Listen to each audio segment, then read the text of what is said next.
Thanks very much for coming tonight and joining us. It's a busy night at SFU Woodwards. We've got a book launch happening. There's been a poetry reading that was sold out earlier, and so as we go tonight, we might have some folk kind of trickling in to do all of those events. There are some people who ran away to get a drink and are running back now, so there might be some more people coming as we go. But I really appreciate you all being here. My name is Jackie Wong, and I'm a reporter with the Tyee Solutions Society, which is a nonprofit media hub that is headquartered at the tyee.ca, which is an online news magazine for BC.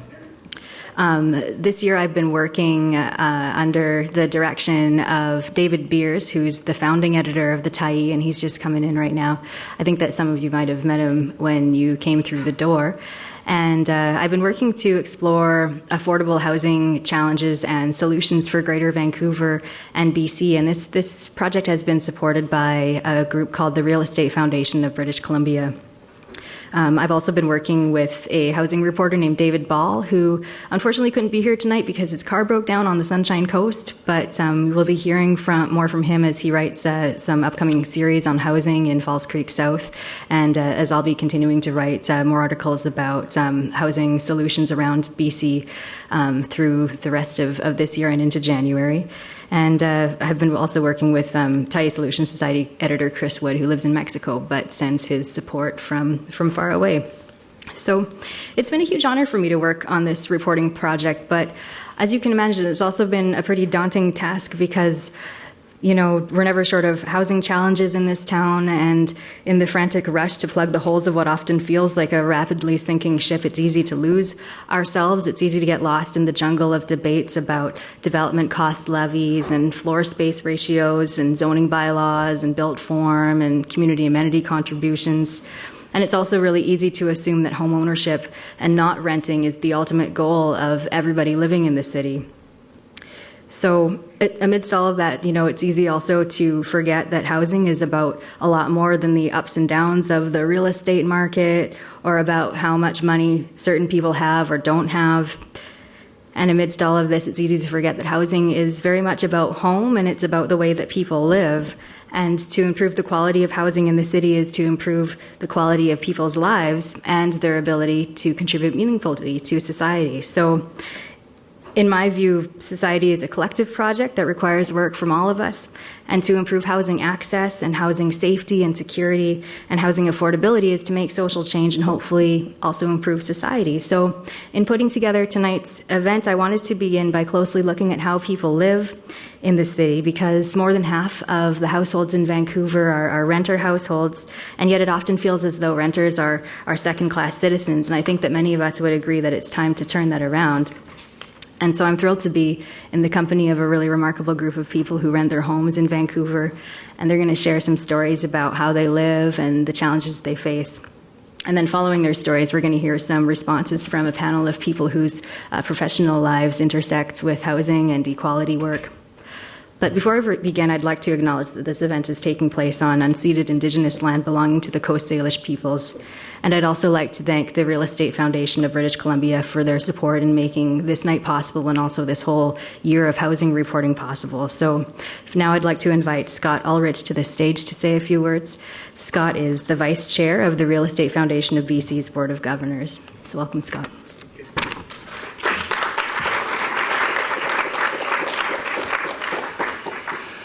Thank you, Jack. It's a great honor to be here tonight to hear the stories, the good, the bad, and the ugly, about renting the Lower Mainland, and to hear some possible solutions from our panelists.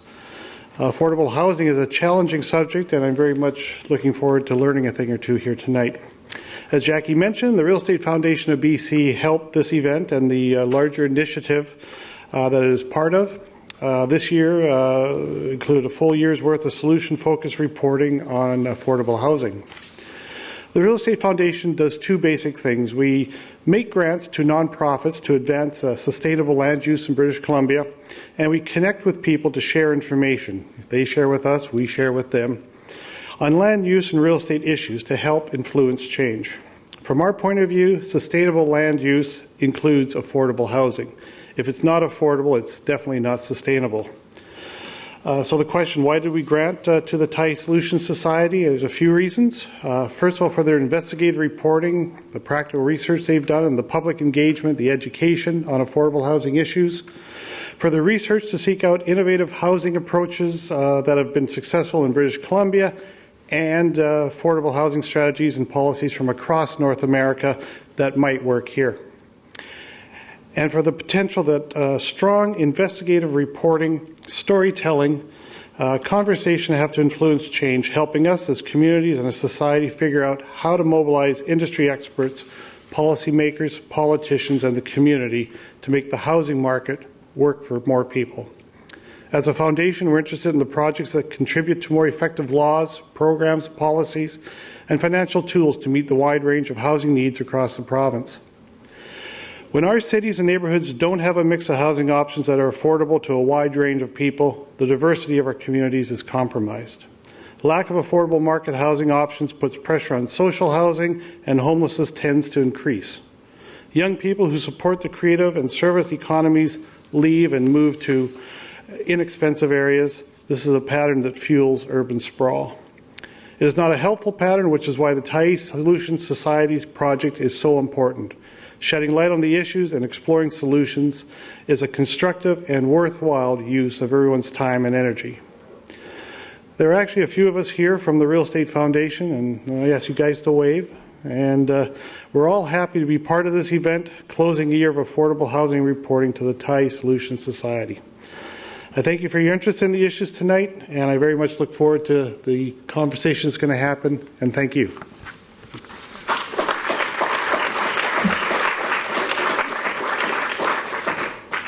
Thank you, Scott.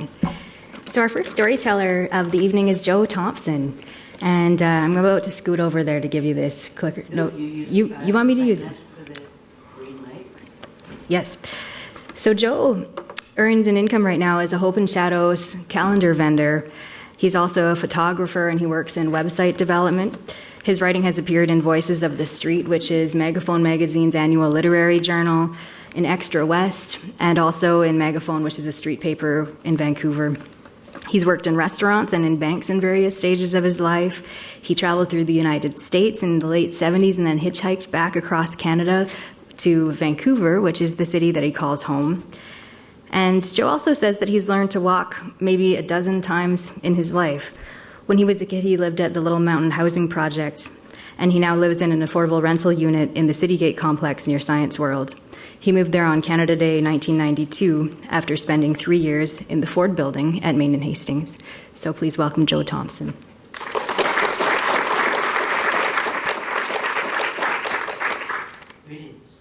Can't really say a lot in 6 or 7 minutes, but I'll try. My name is Joe Thompson, and I used to live at the corner of Hastings and Main.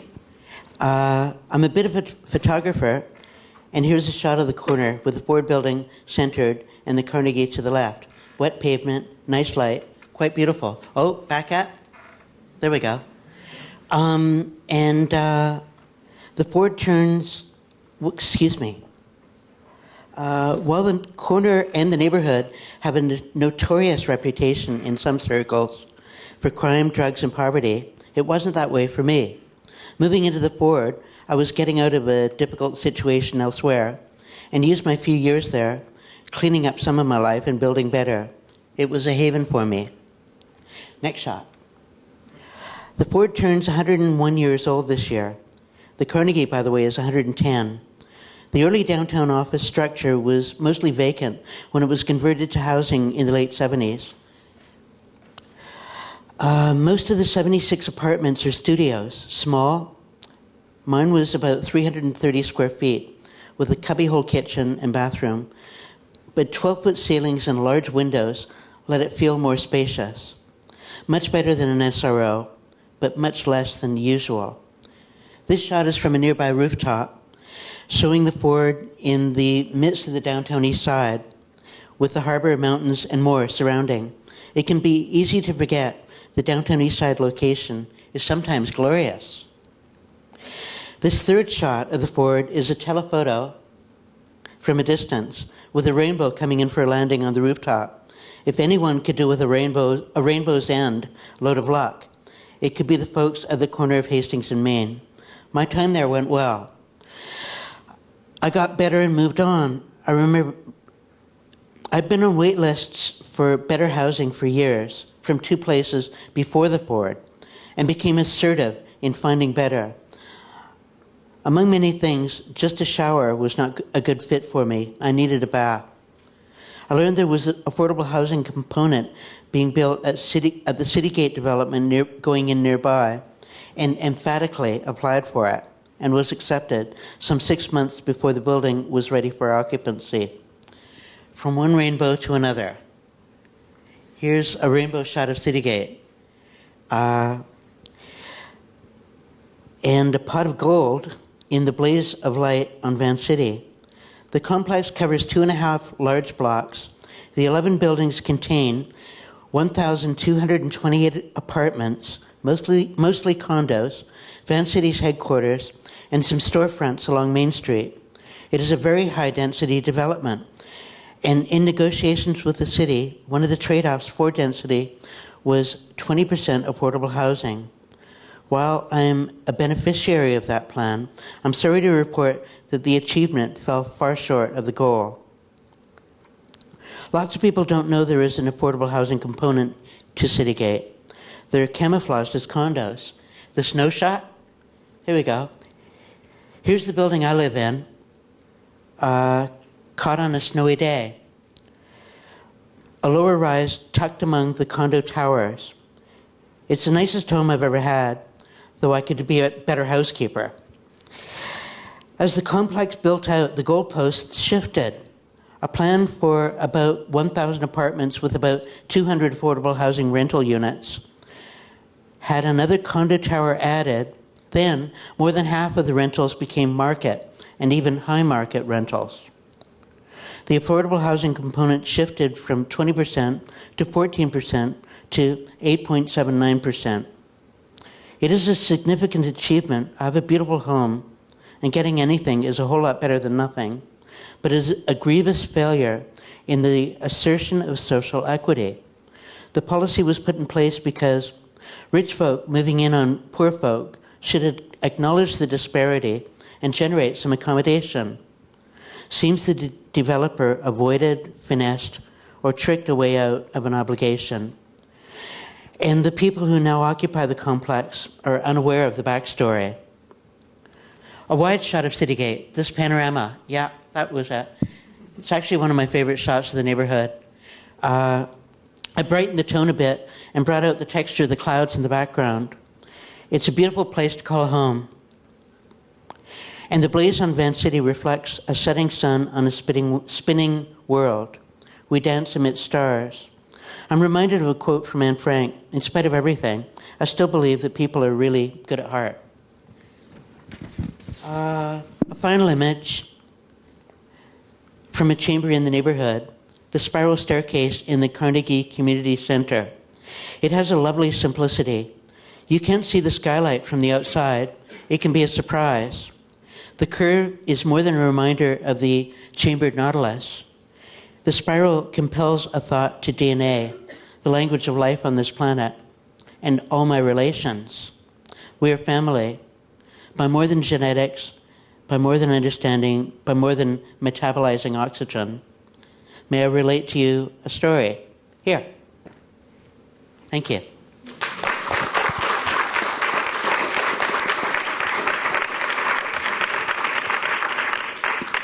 Thank you, Joe. And I apologize to Joe and also the audience. I didn't need to pull a fast one on you, but this clicker, it advances the image, but then it continues on this like slideshow modality for a quick sec.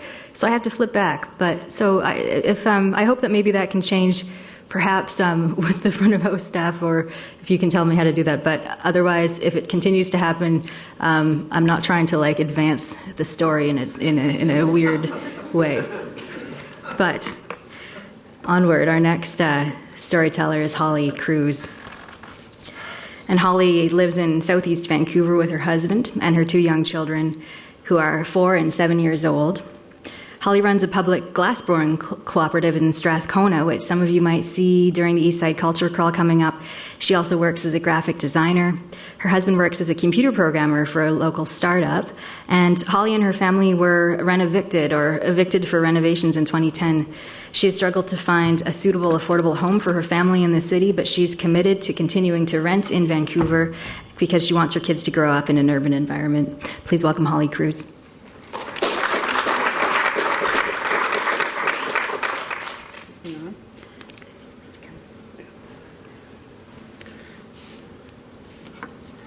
Hi.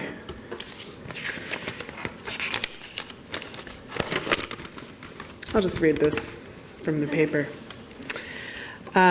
So, do you want to do my phone? This is my house. It's near Fraser and 49th. In 2006, we had our first child. And by the time he was 10 months old, we decided we had to move out of our 750 square foot, one room apartment with a kid. One room is challenging.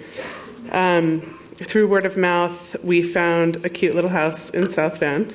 It was close enough to Main Street that we could commute downtown. But moving this far away was basically like moving to the suburbs.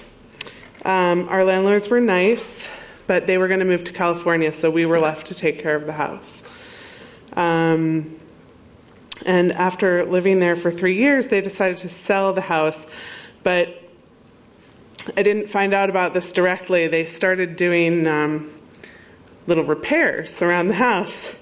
They replaced the roof on the garage in the summertime, and then they painted the front door, which was suspicious. And then the real giveaway was that they removed the oil tank from the backyard, which, if you know, in Vancouver, there's only one reason to do that, and that's because you have to if you want to sell the house. But even when I asked them if they were going to be selling the house, they said no. Until about 2 weeks later, and then they admitted it, and we had to find a place to live. So I had 2 young kids. Switch slide. This is my family. This is the best part of my house. My kids are 7 and about to be 4, and my husband's 40. He's the one on the left. So I was super stressed out because we had to find a place to live. And I had to come up with the money to move. And I had cats. And if anybody's ever tried to find a place to live with pets in Vancouver, you know it's a huge challenge. So I had kids and cats. We began our search for anything that would meet our requirements. We looked way outside of our price range in hopes that we would find something magical and somehow make it work. I should mention my husband's 6'3", so no attics, no basements was our motto. We wanted a place close to public transit, a short commute to downtown, walking distance to amenities and schools, and preferably east side, because that's how we roll. So finding a 3-bedroom apartment in our budget was impossible. There wasn't any such thing available. We saw lots of places that were very expensive but smelled and looked like the inside of an ashtray. You can switch the slide. Oh, yeah. That's my kids in my living room. We looked at a market rent family housing unit downtown, but the 3rd bedroom was a mudroom at street level with no heat. We looked at one place where we wouldn't have a separate entrance from the other tenants, which I didn't think was legal. And our yard would have been used by the landlords for their plumbing supply scrapyard. We saw one place up at UBC that had 30 people lined up to see it by the time we got there. After 2 months of looking on Craigslist and having visited almost a dozen dumps, I decided that there was no way we could find a place that allowed pets, and so we started searching for a new home for our cats, which was probably the most horrible decision I've ever had to make. But not long after we did that, we found our new home. It was nicely renovated, had everything we needed or wanted, and the owners seemed lovely and had kids of their own. I was super nervous. I didn't think we were going to get the place, but we did. and our landlord is awesome. He fixes things if they break. He split the cost of putting raised beds in the backyard with us so that we could do vegetable gardening. He maintains the house carefully. He's respectful and kind and understanding, and I think landlords like him are fairly rare. And our kids go to daycare together. Can you switch the slide, please? Oh yeah, so this is our garden, and this is croquet, and this is my son being very excited about radishes. So I want to raise my kids in the city. For me, living in an urban environment means more options for culture and learning, more vibrant and diverse people, communities, and experiences. It also means living a more sustainable lifestyle, and I want my kids to have all of that too. If I could, I would live way closer to downtown, if not in the downtown core or the West End, but there are no options or choices for families living there. Even the neighborhoods right outside of the downtown core, like Strathcona, Mount Pleasant, and South False Creek, have become so outrageously expensive that we can't afford to live there. In Vancouver, it feels like the extreme focus on densification and newness has some serious flaws.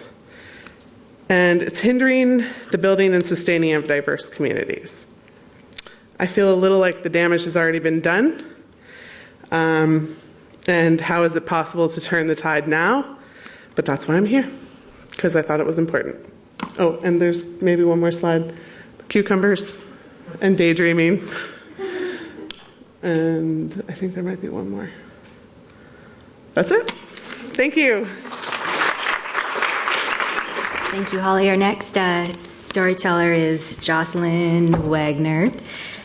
And she has, I think, some housemates who are in attendance tonight. She rents a home in West Point Grey with 5 housemates, including her partner, Phil. She works as a communications consultant and an event planner and a campaign organizer, mostly in nonprofits and outdoor ed. And she says that she loves where she lives. And I really appreciate your tender rendering of a new clicker for everybody involved. Jocelyn and her housemates are like family to each other, and they represented themselves as a modern Vancouver family to landlords when they were searching for homes last year, because a lot of the landlords were looking for more kind of straightforward family types for households of their size. But the family that she lives with now will change next spring when Jocelyn and Phil leave the house to look for a place of their own. So welcome, Jocelyn. Hi. Hey. The story I'm going to share with you tonight is just one perspective of a shared journey. And in case you want to hear some other perspectives after you're done with mine, I'm going to quickly introduce a few people in the audience so you guys know what to do. There's David. Hi. Natalie. Hi. Matt. Hi. Sabrina. Hi. Christy. Hi. Tyrell, who's not here, unfortunately, but he sends his regards. And finally, Phil, my partner. There we go. That's a little inside joke. Sorry that you had to be part of that. We are all professionals. We are between the ages of 26 and 31. And between all of us, we've been young renters in Vancouver for about 8 years. Now, I know what you're thinking. And I don't live with all of them anymore. I live with 5 of them, as Jackie said, and we live out in West Point Grey in a big old house. But that's not where I'm going to start my story. I'm going to start in 2011 when I moved in with David, Matt, and Natalie into a small townhouse in Kitsilano. Now, when I got there, they'd already been living together for a few years. And when I got there, it was just a full house. We did more movies together, more dinners together. Boyfriends came over, and the Chihuahua that we collectively own just entertained people nonstop. So naturally, our conversations started talking about finding more space, which meant moving out. But in all those conversations, none of us talked about separating. In fact, I think that's what makes us a little different from your average young renter, is we decided to keep our support network intact under one roof. So with that decision, it allowed us to dream. And we dreamed of space. We dreamed of space for Phil's tools, for Natalie's bed set, for David's cooking, for Matt's flat screen TV, and for my office. It's very important to have that television. And we realized that what we wanted was a house, which in Vancouver, at our age, at our income level, was not affordable to buy. But we could rent it together. And that's what we set out to do. So we trolled Craigslist, we set up viewings, we started applying. We had 6 incomes between us, amazing references, and we were even willing to sign a 2-year lease. But what was surprising was that the landlords weren't biting. They weren't interested in us. The property managers, they were interested in us. They thought we were awesome. We'd show up, they're like, wow, you guys have a trained chihuahua, that's amazing. But the landlords had final say. And the landlords wanted to not rent to a bunch of young people. They wanted to rent to a family. Family. What's the difference between family and what we have? We could only assume that landlords meant 2 kids, 2 parents, kind of like what Holly is dealing with. But we couldn't talk to them, so we couldn't know for sure. And it baffled us how they could expect 2 incomes to afford a $3,500 monthly rent. It also made us wonder why they assumed we were, because of our age and our numbers, we were irresponsible and not capable of renting their beautiful home.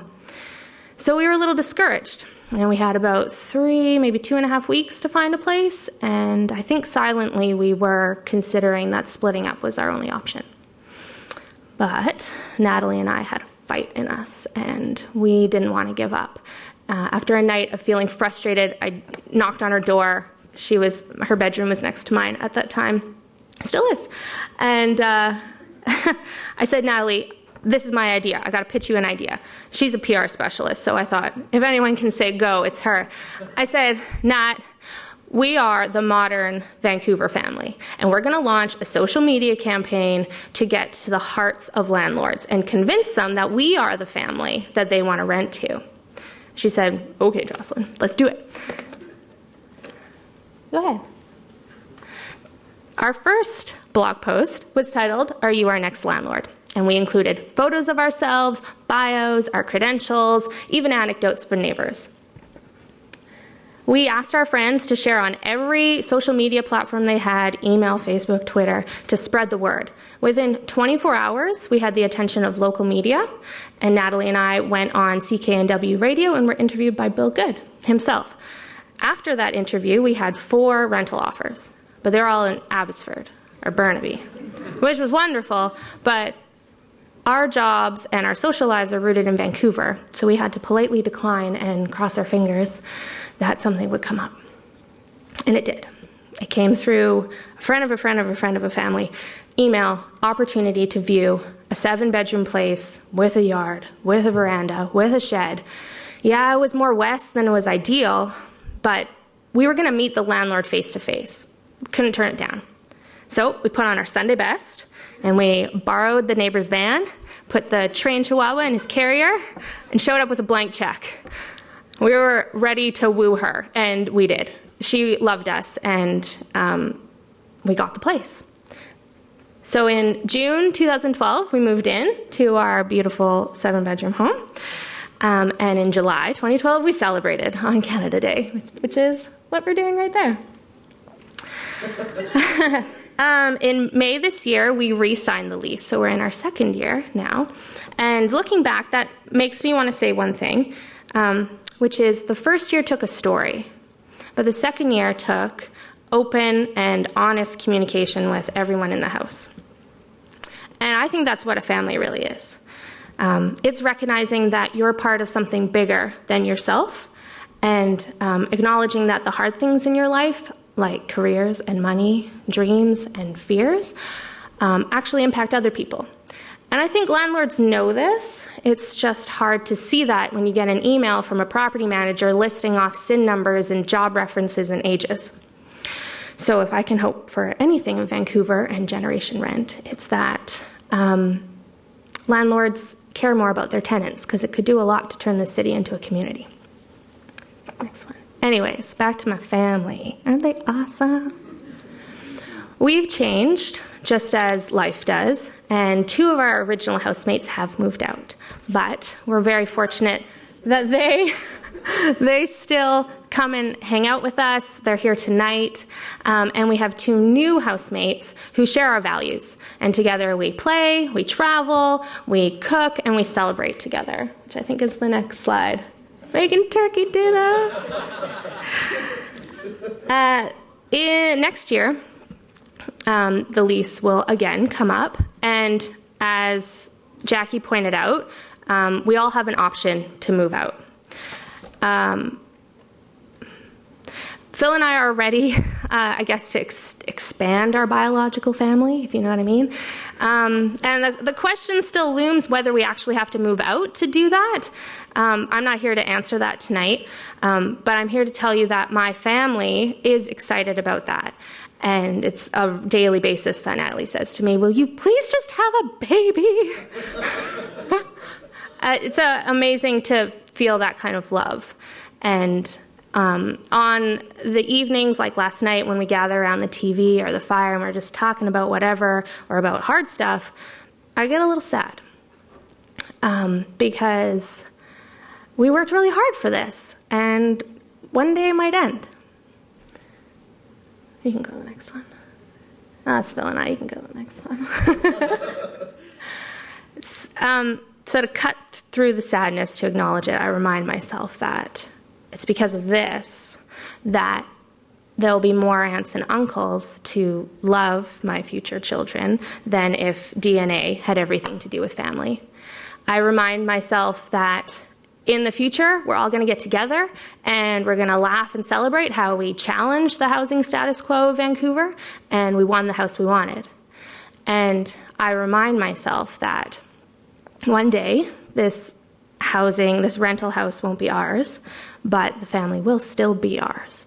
And it's because we're able to rent that we have this family. That's it.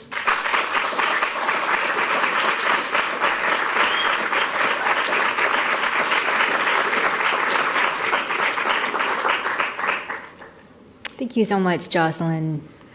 Our last storyteller of the night is Paul Taylor, and I apologize. We tried to even switch the remote, but apparently it's this problem within the system itself that just cannot be solved by this clicker. So I apologize for just horribly foreshadowing every slide, but I'll just continue to do that, and we'll get through. So the last storyteller tonight is Paul Taylor.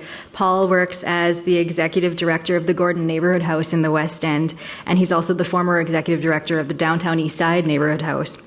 He's a right to food activist who co-hosts a co-op radio show called Food Line, and he's lived in Vancouver for only just over 2 years after having relocated here from Toronto. He lives with his partner in Mount Pleasant, and they didn't expect how difficult it would be coming from Toronto to Vancouver to find a rental that would accommodate their dog here, which is different than what they experienced back east. So please welcome Paul.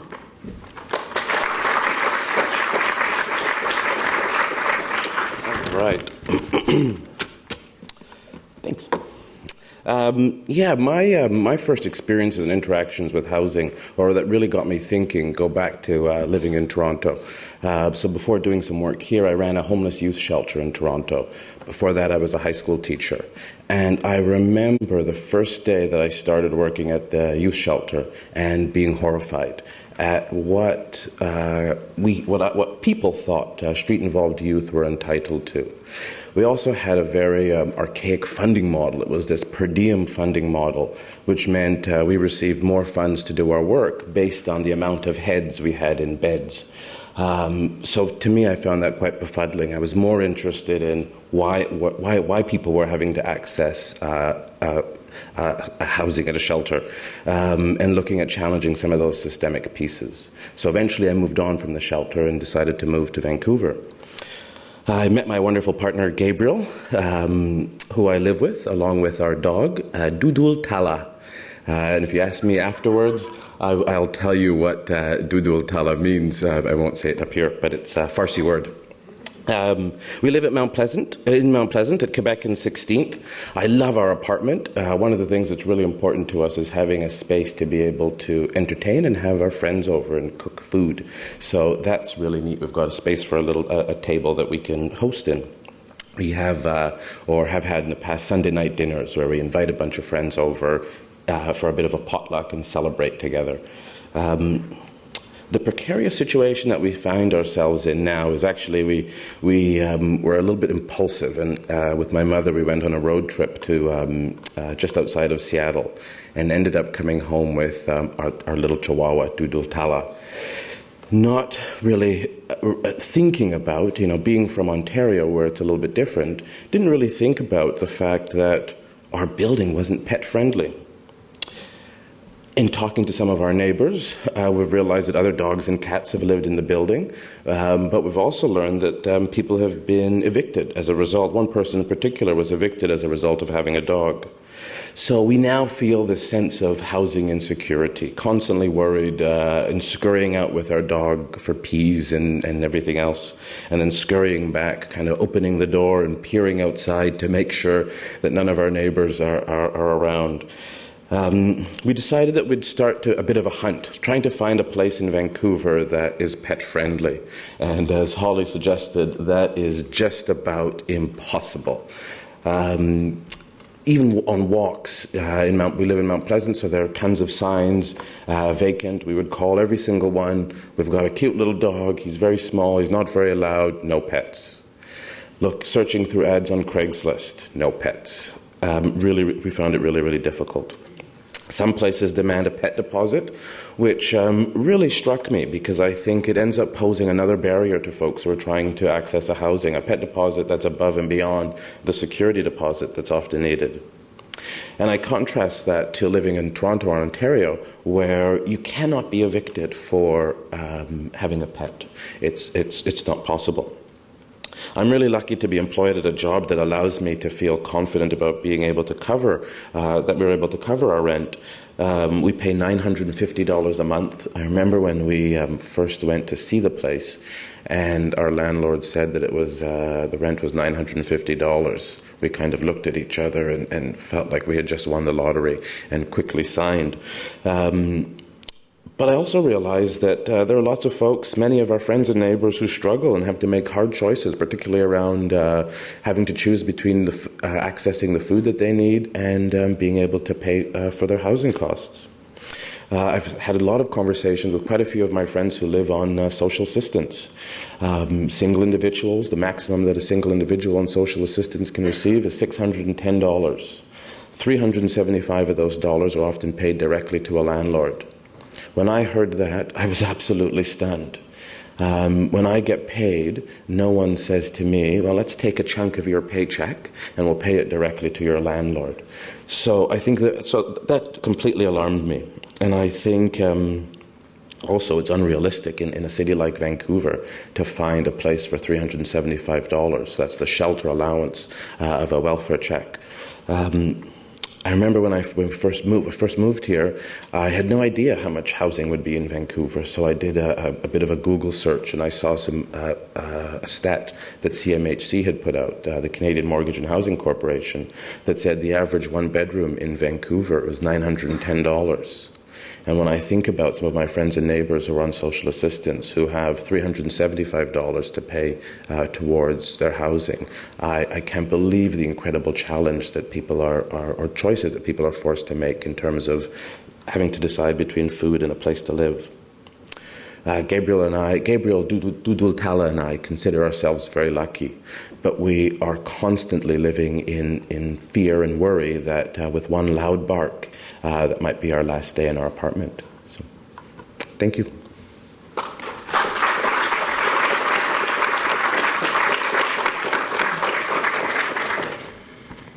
Well, thank you all, storytellers, for sharing these experiences with us. It's not often that we get to hear, I think, at housing panels, or at least I tend to attend a lot of housing panel talks. We don't often hear from people who are experiencing, housing as as it's happening rather than just talking about policy. So I really appreciate all of you being here.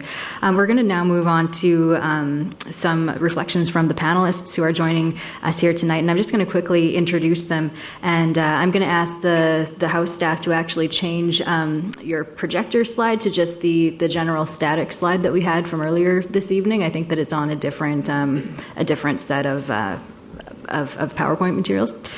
Tonight's panelists are DJ Larkin, who is a housing lawyer with the Pivot Legal Society. DJ focuses her practice on litigating and researching the criminalization of homelessness, landlord and government accountability to tenants, protection of low-income housing stock, social housing policies that negatively impact low-income and marginalized people, and housing policies and practices that put women and family at risk.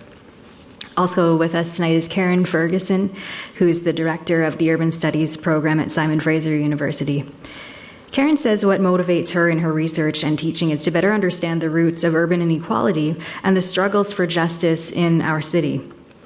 Karen's research specialty is in U.S. urban history and the ways that race, power, and public policy intersect in American urban politics. And she's also written books about the struggle for federal programs, including Public Housing by Black reformers in segregated 1930s Atlanta, and how Black power challenged white liberals in 1960s New York City. Karen has been a renter throughout her adult life, both by necessity and by choice. We also have joining us Scott Nunn, who is the head organizer of the BC wing of Acorn Canada, a membership-based community organizing nonprofit that builds power for low and moderate income earners across Canada. Members of BC Acorn have been fighting for tenant rights since 2005, and they organize tenant associations in New Westminster, Burnaby, and Surrey. Currently, Acorn members are conducting a campaign for comprehensive reforms to the BC Residential Tenancy Act, and the Burnaby chapter is pushing to legalize secondary suites to provide more affordable housing options.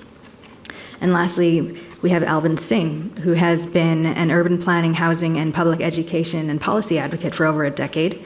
He has worked as a policy analyst in Ottawa, Calgary, and Vancouver, and he's also the former executive director of the Coalition of Progressive Electors. He is the former communications officer at the BC Government and Service Employees Union, and he recently started work as the communications manager with the David Suzuki Foundation. So welcome all of you.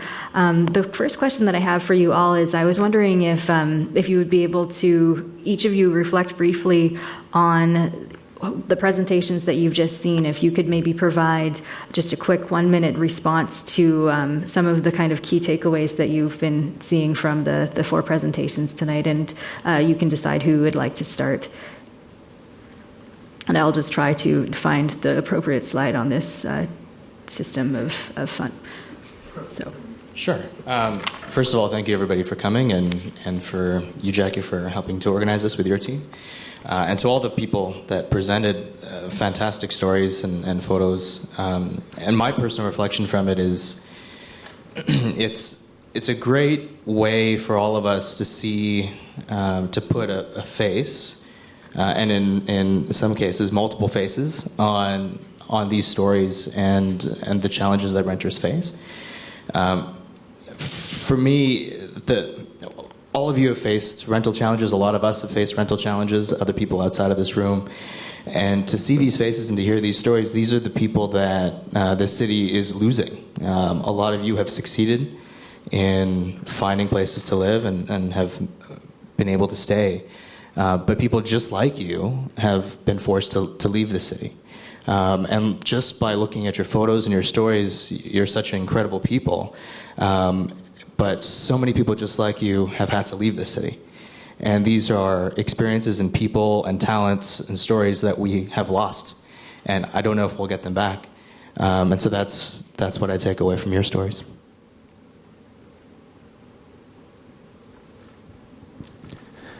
Well, Vancouver's loss is Surrey's gain. That's because that's where Acorn organizes. There was a UBC study, I'm pretty sure, a couple years ago that kind of demonstrated from 1970 to 2005 how, as middle class income earners kind of disappeared and like the Poverty became more and more concentrated in downtown East Side, and wealth became more and more concentrated in the West End. And then the more, formerly middle class people would move out of the downtown and along the SkyTrain line to Burnaby, New West, Surrey. And oftentimes the problems and the battles that would have to take place in Vancouver would be replicated in those jurisdictions. So that's why Acorn organizes there, and basically we bring low and moderate income people together to use collective action to have their voice heard.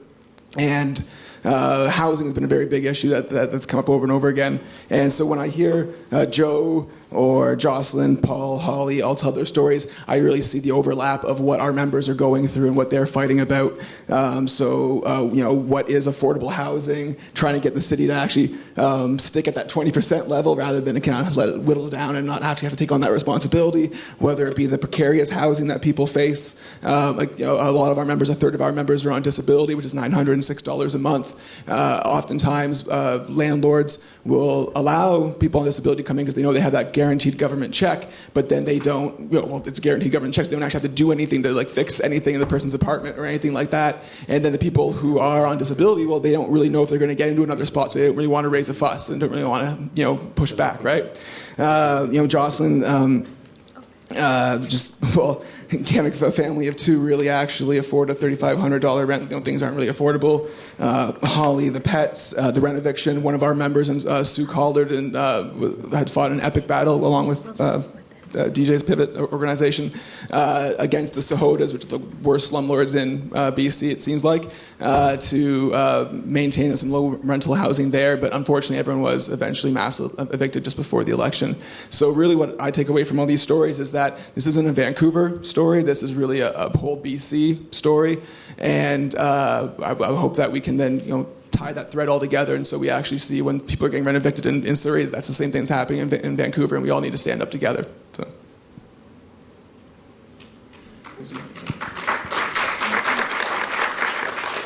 Yeah, thanks for that, and I'll just sort of kind of give a historical perspective to some of this, because that's something that I think about when I hear these stories.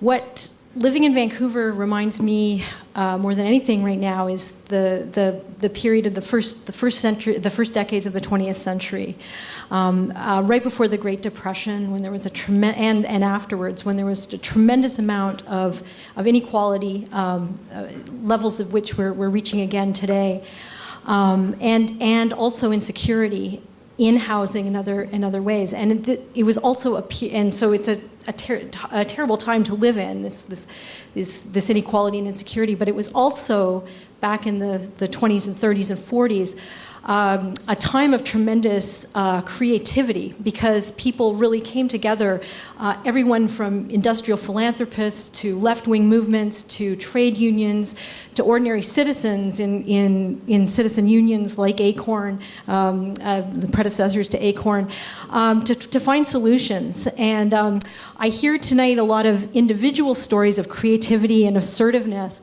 but I'm really hoping that we can come together as citizen tenants to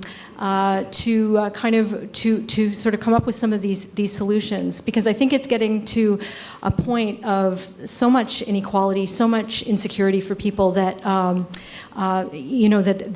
this kind of solidarity has to be created in order to change things.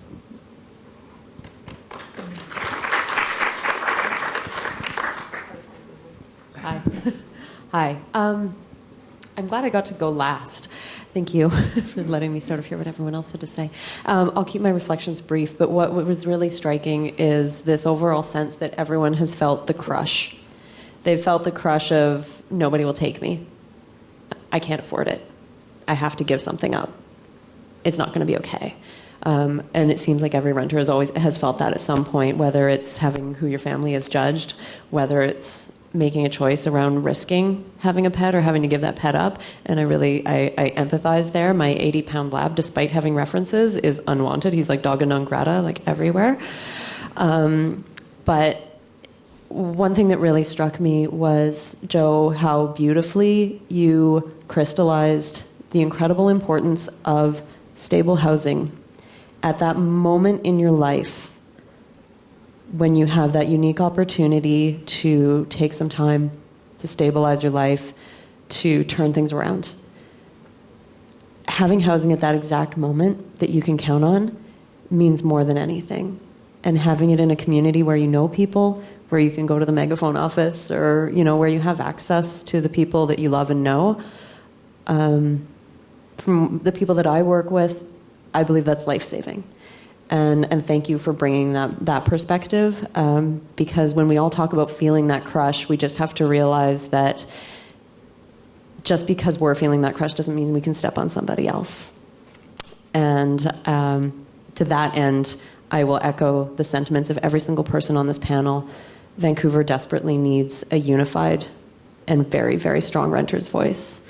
When someone stands up against a landlord or in a difficult situation by themselves, they put themselves at risk. And unifying that voice and coming together as a voice of renters in a city of renters is so incredibly key to our survival as renters. Great, thank you. Fantastic. I'm hearing some really interesting reflections about what we need in terms of, DJ reflects about how Joe talks about how important security of tenure was, or how we're calling on maybe some more mass organizing out of the individual assertiveness that Karen identified that the renters in this storytelling panel have showed.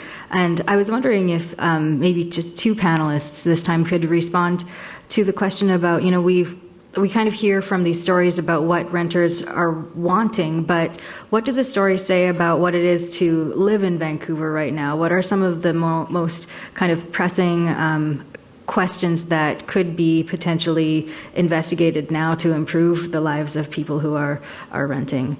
I know that there are many, but what do you see as the kind of maybe one or two priority areas to think about? And we'll just ask for two of you to respond.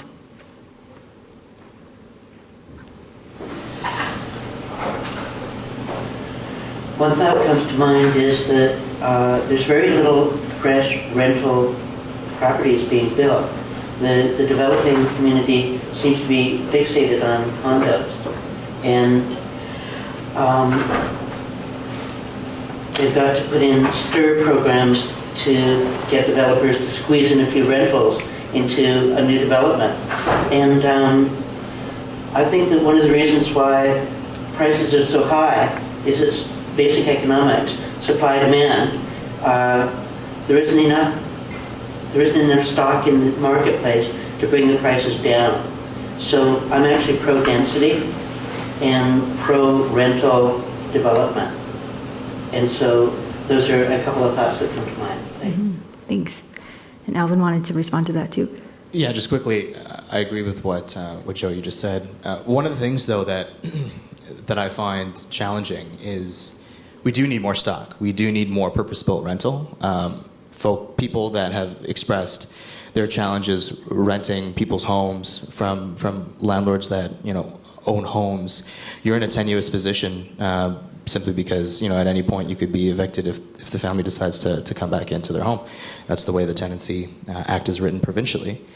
And there's nothing wrong with that per se, but with a lack of purpose-built rental housing that's either run by the city or run by agencies whose job it is just to provide rental housing, you end up with these situations where, like I said, your housing is tenuous. What I will say, though, is combined with more stock, we do need assurances that it will be affordable. The city doesn't have a definition of what affordable housing is. I think that's an incredibly huge oversight. When you're trying to solve a policy issue, the first thing you have to do is try to put some benchmarks around it, try to make some definition of what it is that you're trying to solve. And if you can't define what affordable housing is, how do you solve it in any meaningful way? And so combined with building more housing and making it available and making it less discriminatory towards folks that have families and have pets and have challenging living situations, we need to make sure that it's truly affordable and that we know what we're moving towards. Great. So Alvin has identified a few needs that the city has. So we need more purpose-built rental housing. We need a strong definition of affordability. DJ talked about how there's a need for a more unified tenant organizing culture in Vancouver. Perhaps Scott is working on some of that outside of the city in places like Surrey and New West. Is there anybody else who could posit some solutions to some of the challenges that the renters were talking about in their stories as well? I'm just looking for maybe one or two more responses from you guys about that. Well, I would think one thing would also be to preserve the existing rental stock that has. I can't talk all of a sudden. To preserve the existing rental stock as it is. Often, like what we see is like landlords who just take away resources from buildings, don't do repairs until it gets so bad that they can rent evict someone, and then they can flip the property to a developer who's going to build up a new condo, or just fix it up, throw some laminate down on the floor, put some new countertops on, then jack the rent up $400 or whatever it is because there's no rent control on suites when someone moves out. So preserving the rental stock and then actually making it livable for people so they don't have to deal with mold and bug infestations and stuff like that, I think would be a good start. So that would come with reforming the tenancy laws, stronger standard of maintenance for cities, working it up to the provincial level. And just in general, I would think also that the housing issue is one really, really important issue, but then it also intersects with other issues of wages, of social assistance benefits, of there's a lot of there's no one issue that's never by itself, right? There's always a lot of other issues, so we need to actually kind of fight on multiple fronts to really be able to actually also make changes on the housing issue, because that really is kind of like one of the base needs. So I'm starting to ramble, so I'll stop. Thank you. I was just wondering, actually, now we're going to ask the renters to respond to some of the solutions that the panelists were suggesting, and I was wondering, Scott, if you could maybe pass Joe that green mic so that he can reach it. I was interested, renters from just based on some of the issues that are coming up here. We've heard, calls for reforming tenancy laws, stronger standards of maintenance bylaws, maybe another look at the ways in which social assistance is distributed in the city and the way that the benefits play out. There's also been some interesting talk about how we need a stronger renter's voice in the city. I was curious as to what the renters thought about some of these possible angles of tackling these challenges that you were presenting here, and if you guys could maybe reflect on what's been said here.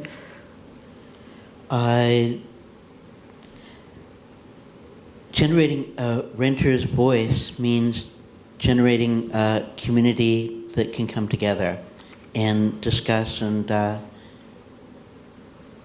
gel some strategies. To back up a bit, you'd asked about what is affordable. In where I live, rent is pegged at 30% of income. And if I get a job, which happens from time to time, and my income goes up, so does my rent. And when the job winds down and I'm back to disability pension, the rent goes down again. So it's 30%, and that's the guideline. It requires me being honest about and disclosing, my finances, but the situation's sweet enough to make that easy. So that's just to fill in a bit there. So far as generating a community, you're actually doing some good work in that, Jackie. I've been doing some follow-up on reading some of the articles that you published over the last year. The Tyee is, maybe we'll get some of this published in the Tyee, a follow-up article, and maybe generate a website network where people can come together to share ideas and occasionally have face-to-face meetings. Those are a few ideas. Thanks.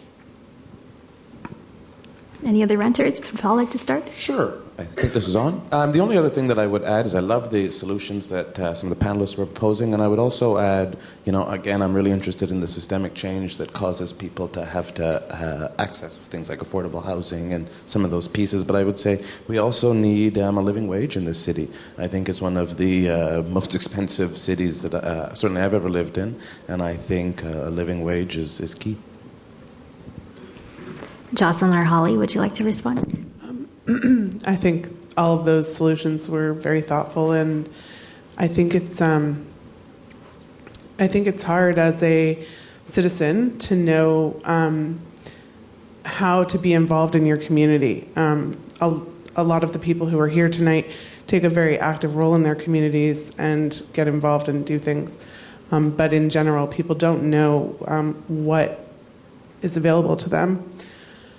So that's one thing. And the other thing, I think all of those points were so great, and I'm definitely pro-density as well.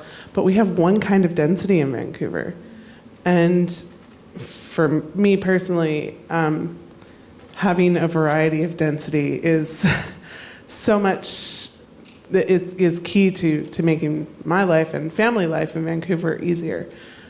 So, you can get a one-bedroom or a studio apartment downtown, but you cannot find bigger apartments or townhouses.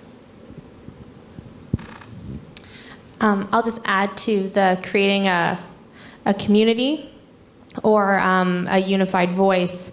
It's definitely important for the renters to have a unified voice. I'd like there to be, in my dream world, a dialogue with the landlords or the homeowners too, so that it's actually a partnership. So I don't know. Owning is terrifying to me. I don't know if I want to go down that route. I don't know if it's a good investment or not, but some people want to be homeowners, and that's an investment, but maybe they don't want to live there. I could live there. I can make that work for them. They help me work for me. So I'd like to see more of a dialogue. I did not invite our landlord tonight. I wish I had. I don't know if anyone else did. You did. He didn't come, but he's busy. He's a family man. And we understand that. He works for the city, too. So. I did invite him, and I told him about it. I think that's a really interesting point, because I think that, right now it feels as though the discussions around housing are quite polarizing in the city, and it often ends up being that there are these bad guys and good guys, and oftentimes landlords end up being painted largely as an evil person a lot of the time. And I think that it would be helpful to expand that conversation. We were thinking about bringing a landlord to this panel as well, but then we were afraid that they would be hung out to dry. And so I'm going to actually be down the road this year writing about landlords and some of the concerns that they face as we continue wrapping up some of the reporting with the Tyee Solutions Society. Just one more question before we go to audience questions tonight. I'm just going to ask one renter if you could select yourself, and one panelist if you could select yourself to respond. What do you wish more people knew about rental housing realities in Vancouver? I mean, we have a lot of really rich discussion right now about where we might begin looking at some affordable housing solutions.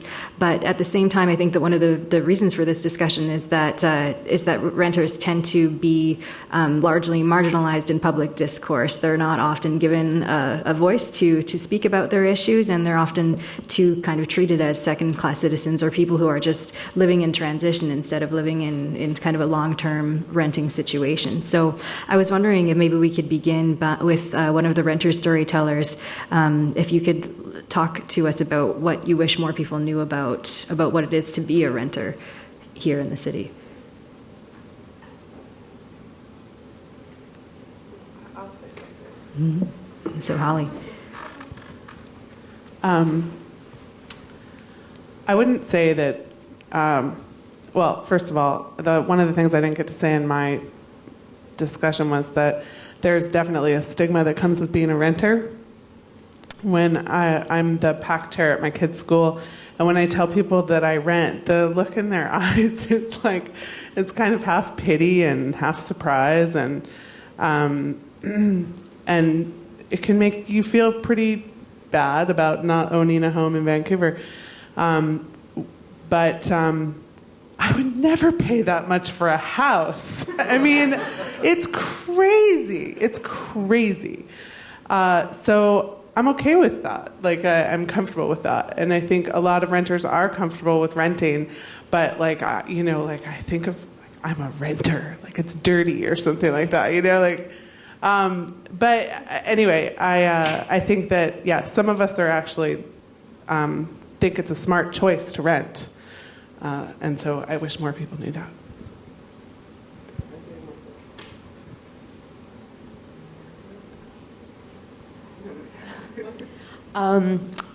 In terms of the one thing that I wish people knew more about what it means to be a renter in Vancouver is that, and this is going to seem really simple, I wish more people knew that renters do have some power, and I wish renters knew what their rights were.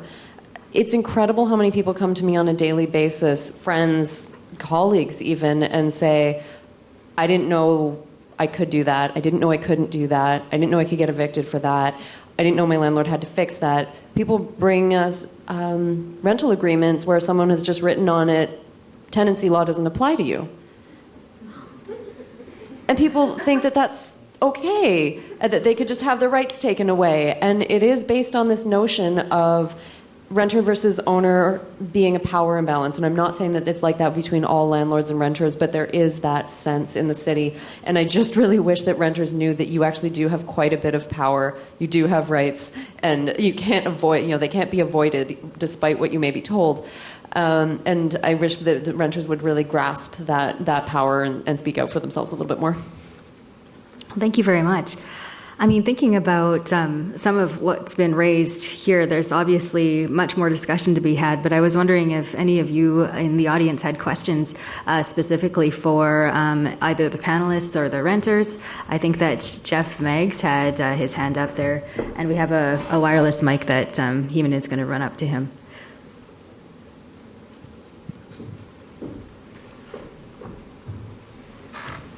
Thanks. I'll be very brief. I really appreciated all the stories of the renters. I think, if anything, the situation's worse than you indicated for many people in terms of the sense of insecurity, the difficulty of finding places, the need to get maintenance done, and so on. I'm a councillor of the City of Vancouver, and some of the solutions that we've talked about are there. One thing that I think is really missing, and this will be my question, after I say a little bit about what we're doing, is we do have a rent bank that helps people who are facing eviction, and it's been very, very successful with a nonprofit partner. We are starting a rental database so that enforcement of standards of maintenance becomes a public affair and renters can see where there's been problems. And as Joe mentioned, we've worked really hard with STIR and replaced it by Rental 100, which is a program trying to increase the supply of rental housing that's required to remain rental for 60 years, the life of the building, whichever is longer, and we've achieved about a 4 or 5-fold increase in the amount of rental that's being built. But those are some of the solutions. There's a whole bunch more that we could talk about. But on the density front, we have been trying to encourage laneway houses, townhouses, densification along arterials, every type, not just towers. And we've had considerable pushback in the community on this. This gets to my question. Do you believe that city government should strive to increase the supply of rental housing and have it as a political priority? And if you do, what do you think could be done to facilitate tenants having the kind of voice that you people have mentioned today? Because 50% of the residents of Vancouver are tenants. In some neighborhoods, it's 80%. And you're missing in action at these debates over, in my view, what could produce some solutions for, not you personally, but tenants are. So I'd like to hear some strategies on that front.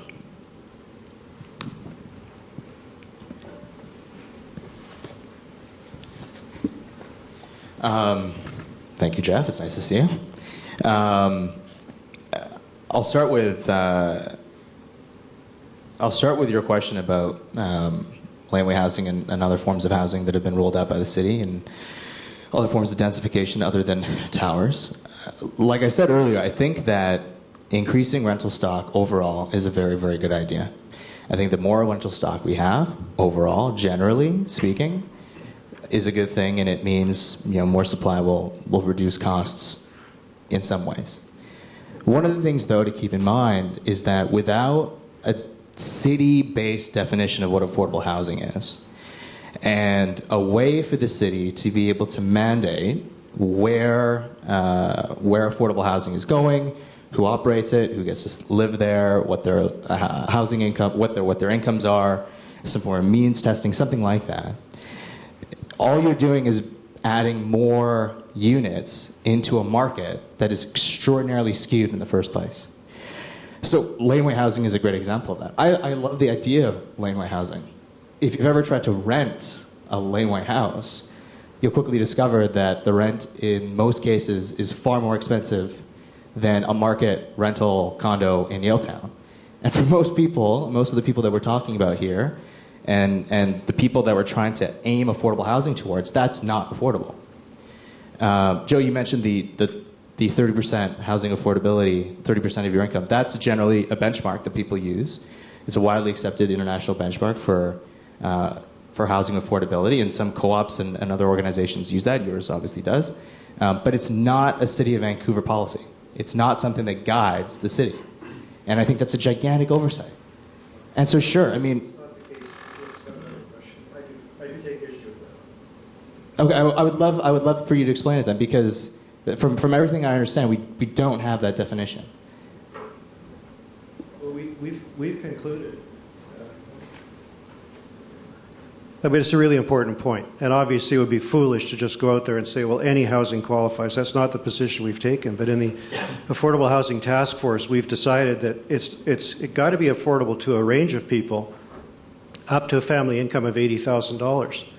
The median income in the city is $60,000, and so we want to make sure that we add into the stock so that at the market end, we can't afford to subsidize the rents. It does create space for people to move up through the housing continuum, just as they hopefully will move from shelters to social housing and from there on.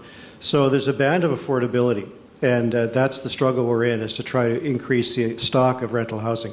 If the problem is that it's not cheap enough, I would love to see more cheap housing, and we could focus on those solutions. But my question remains, and I know that not everybody's going to be able to rent a laneway house, but some people will, some families will share. We already require and have legalized secondary suites in the city. It's, as someone in a political role, I wonder what other tools are there and what kind of mobilization we could see among tenants that would help us come to those solutions too. Wondering if maybe one other person has a response to that. The original question was, should the city strive to increase rental housing, and how do we facilitate tenant voices in the city? And I think that DJ was wanting to respond quickly too. And I can only respond sort of from my particular perspective and the work that I do, and I can say that, well, there's value in increasing rental stock.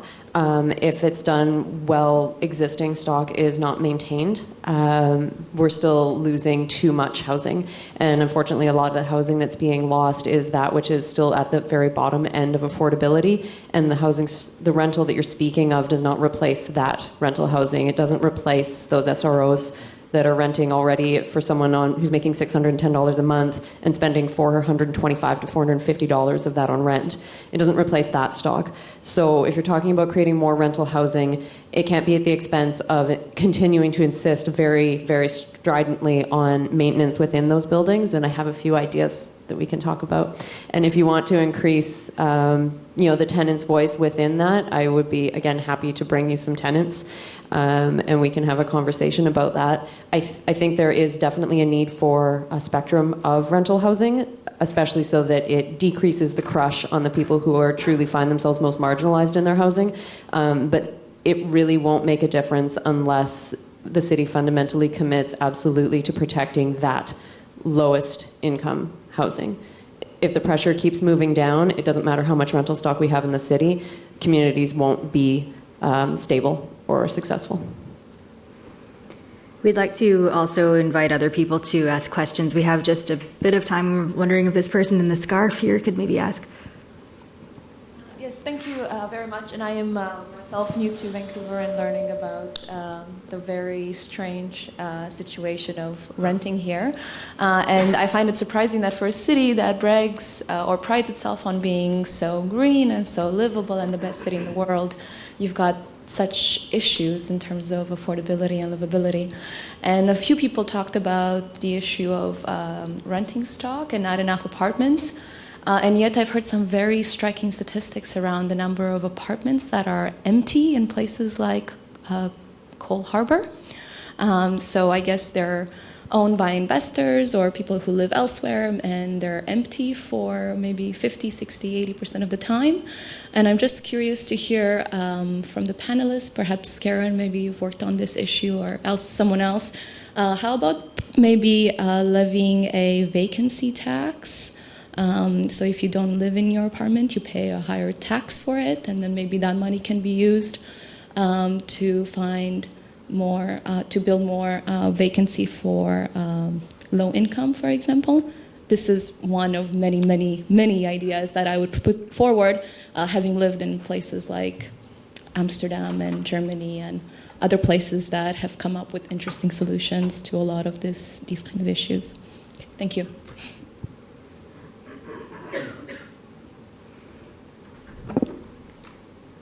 Thank you. A thought comes to mind about the vacant condos owned by offshore owners.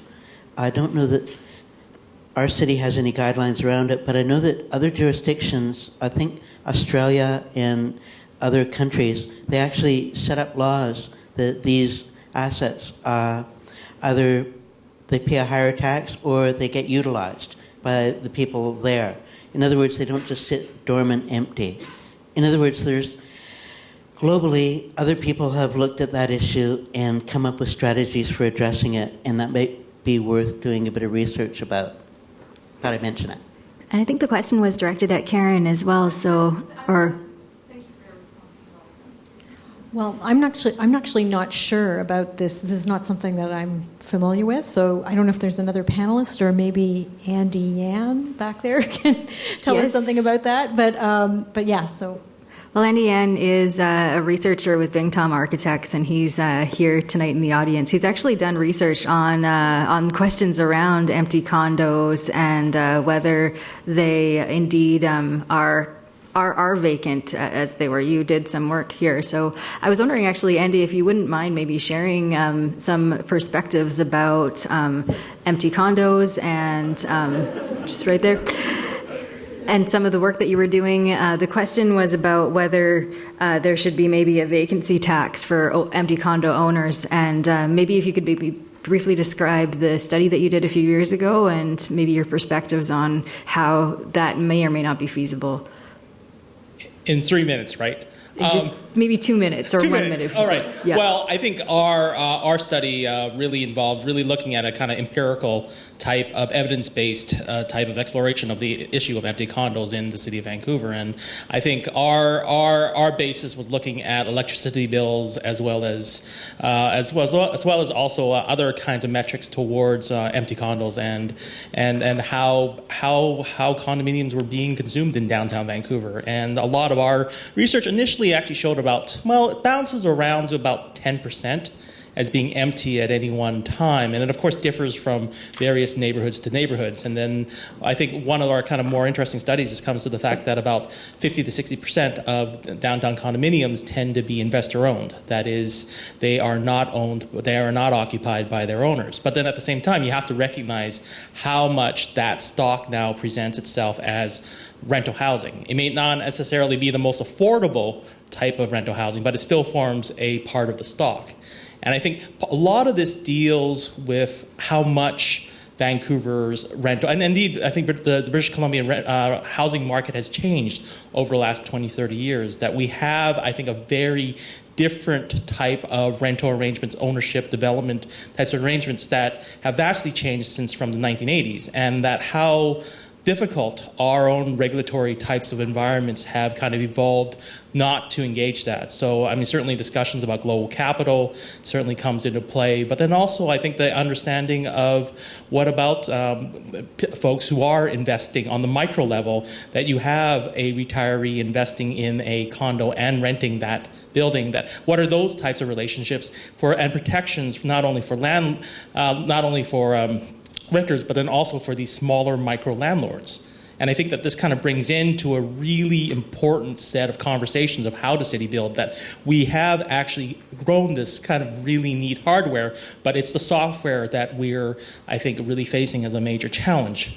So Andy, I'm just going to ask you, we're kind of running out of time, but Sure. if there is a place for people to find out more about your work, could you maybe direct us to a spot where we might be able to find out about empty condos online through BTA or something like that? Sure, if you type up empty condos, Vancouver, you'll see our study typically come up in a Google search. But I think it is just part of that really complex conversation.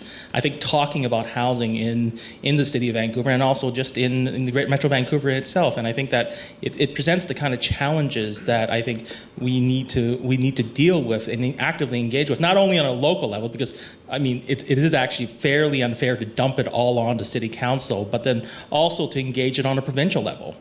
And I think one has to remind oneself that a lot of the Tenancy Act is actually run as a province. And That's true, and there is, residential tenancy law in Vancouver is governed by the province rather than the city. I wrote a recent series about San Francisco's rental housing landscape, and in San Francisco, the rental ordinance is governed by the city and county of San Francisco, which is a different situation.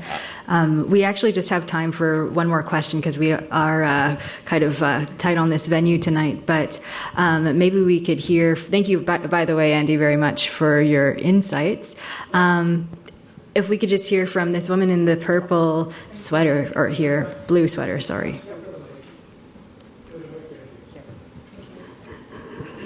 This question is directed to Jeff. Just briefly, and perhaps I have time for one more question. The median income of $60,000, is that renter's income or median income on a whole household income? The city. Okay. And in areas, as indicated, 80% of the renters, 80% of all the people are renters. So I find that the numbers that I've been researching extensively, which most of you all relate with, including your very important article, are, skewed, therefore, to say that affordable housing for renters based on that median income. So I'm sure you all resonate with that to some level. Just quickly, that 10% vacancy in the condos, was that based on the fridges that was based on the fridges? I saw a contradictory study. Are you planning on any more studies to maybe redefine that margin? Because we think it's really low. It all depends on how you define it, and I think it's just part of that larger conversation, but I think this is more about... Yeah, okay, all right. Yeah, I'm trying to research really drastically on getting some reality on this, and hopefully we can form a coalition amongst all of us. I was wondering if maybe you could just distill all your points just to one question to the panel to just wrap tonight. So based on those findings, anybody on the panel, either singularly or collectively, working on getting these numbers closer to reality, because there seems to be polarization again on what is affordable, back to the question of affordability, and is there any headway in that direction? How do we really get this number, and how do we change policy around that? So the question is about how do we change policy around the definition of housing affordability, is that correct? Yeah, and is there any way, do you think, I'm kind of trying to motivate everyone to think about this, because if we can have a collective voice about what this means to have this kind of polarization, divisiveness, it's really affecting the spirit of the city, and how important that is, that we're not felt like the less than renters, and like you're saying, when you're in your women's... So maybe there's somebody on the panel who could maybe share with us about any research that you found around affordability policies, maybe in other cities. Perhaps it's happening in jurisdictions outside of the city of Vancouver, perhaps.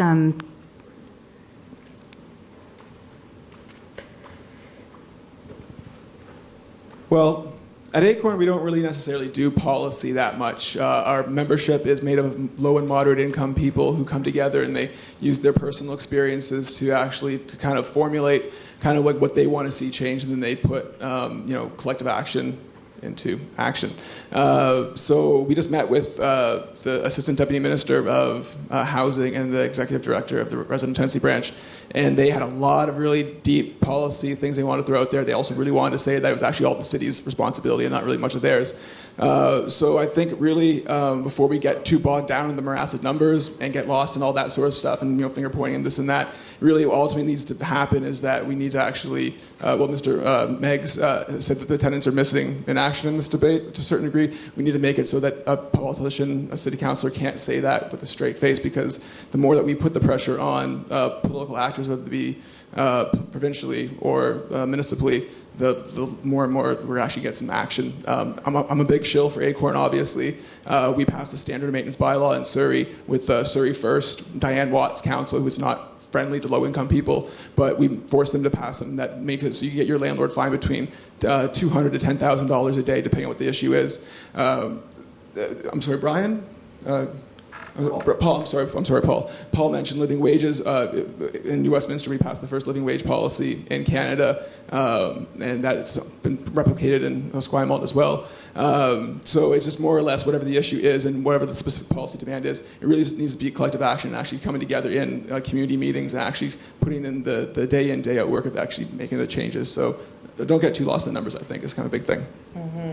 And I would just point everyone to the recent election in New York City, where Bill de Blasio won on the basis of really identifying the inequalities that exist in that city now.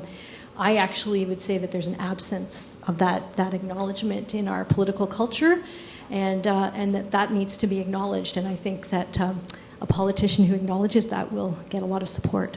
Great. Thank you very much. I think that I'm afraid that we're out of time tonight, but I wanted to thank you all for your contributions and also for your questions. I know that there are many other questions probably brewing right now, and this is just the beginning of a discussion that we hope to continue with the Tyee Solutions Society. We'll be continuing to write stories through the tyee.ca through the rest of this year and into January 2014. And if you're interested in contributing your stories about renting in the city, there was a person who approached me named Sarah Moore. I'm not sure if she's in the audience today, but she started a rental mapping website. There's Sarah now. And it's called rentcity.tumblr.com. And if you're interested in sharing your story and mapping your experiences with renting, go to that site and share stories, because she grew that out of an event called the Vancouver Rent Assembly that happened earlier in May. Lastly, I would just like to thank all of the panelists and participants again today for joining us this evening, and give them another round of applause, and hope you have a good night.